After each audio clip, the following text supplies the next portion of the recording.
اعوذ باللہ من الشیطان الرجیم، بسم اللہ الرحمن الرحیم۔ ایک عورت گاؤں کے عالم صاحب کو روایتی والا عامل سمجھتی تھی جو گنڈے اور تعویذ وغیرہ کا کام کرتے ہیں۔ اس نے ان سے فرمائش کر ڈالی کہ مجھے ایسا عمل کر دیجئے کہ میرا خاوند میرا مطیع بن کر رہے اور مجھے ایسی محبت دے جو دنیا میں کسی عورت نے نہ پائی ہو۔ بندہ عامل ہوتا تو جھٹ سے تعویذ لکھتا اور اپنے پیسے کھڑے کرتا، لیکن عالم صاحب سمجھ گئے کہ خاتون اسے کچھ اور ہی سمجھ کر اپنی مراد پانے کے لیے آئی بیٹھی ہے۔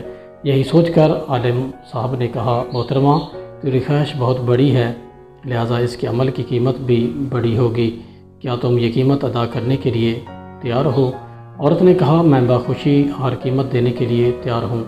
عالم نے کہا، ٹھیک ہے، تو مجھے شیر کی گردن سے ایک بال خود اپنے ہاتھوں سے توڑ کر لا دو تاکہ میں اپنا عمل شروع کر سکوں۔ شیر کی گردن کے بال اور وہ بھی میں اپنے ہاتھ سے توڑ کر لا دوں؟ جناب، آپ اس عمل کی قیمت روپوں میں مانگیے تو میں ہر قیمت دینے کو تیار ہوں، مگر یہ تو آپ عمل نہ کر کے دینے والی بات کر رہے ہیں۔ آپ جانتے ہی ہیں کہ شیر ایک خونخوار اور وحشی جانور ہے۔ اس سے پہلے کہ میں اس کی گردن تک پہنچ کر اس کا بال حاصل کر پاؤں، وہ مجھے پہلے ہی پھاڑ کھائے گا۔ عالم صاحب نے کہا، بی بی میں بالکل ٹھیک کہہ رہا ہوں، اس عمل کے لیے شیر کی گردن کا بال ہی لانا ہوگا اور وہ بھی تم اپنے ہاتھ سے توڑ کر لاؤ گی۔ اس عمل کو بس اسی طرح ہی کیا جا سکتا ہے۔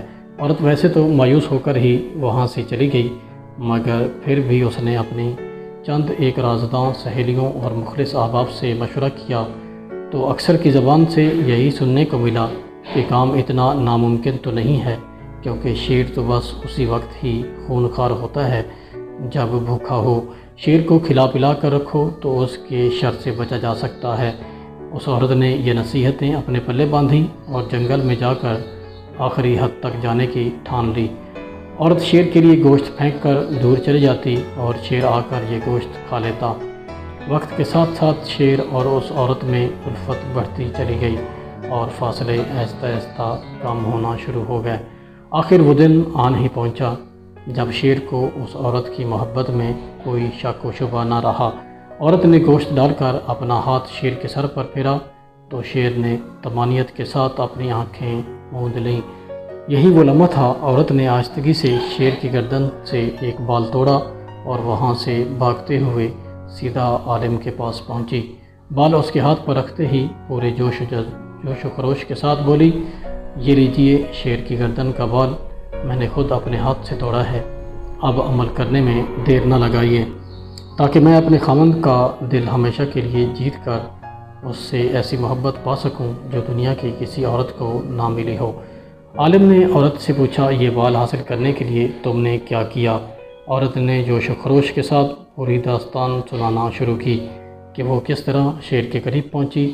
اس نے جان لیا تھا کہ بال حاصل کرنے کے لیے شیر کی رضا حاصل کرنا پڑے گی اور یہ رضا حاصل کرنے کے لیے شیر کا دل جیتنا پڑے گا، جبکہ شیر کے دل کا راستہ اس کے معدے سے ہو کر جاتا ہے۔ بس شیر کا دل جیتنے کے لیے اس نے شیر کے معدے کو باقاعدگی سے بھرنا شروع کیا۔ اس کام کے لیے ایک بہت صبر آزما انتظار کی ضرورت تھی اور آخر وہ دن آن پہنچا جب وہ شیر کا دل جیت چکی تھی اور اپنا مقصد پانا اس کے لیے بہت آسان ہو چکا تھا۔ عالم صاحب نے عورت سے کہا، اے اللہ کی بندی، میں نہیں سمجھتا کہ تیرا خاوند اس شیر سے زیادہ وحشی اور خطرناک ہے۔ تو اپنے خاوند کے ساتھ ایسا ہی سلوک کیوں نہیں کرتی جیسا سلوک تو نے اس شیر کے ساتھ کیا؟ جان لے کہ مرد کے دل کا راستہ بھی اس کے معدے سے ہی ہو کر گزرتا ہے۔ خاوند کے پیٹ کو بھر کر رکھ، مگر صبر کے ساتھ، ویسا صبر جیسا شیر جیسے جانور کو دوست بننے کے مرحلے تک میں کیا تھا۔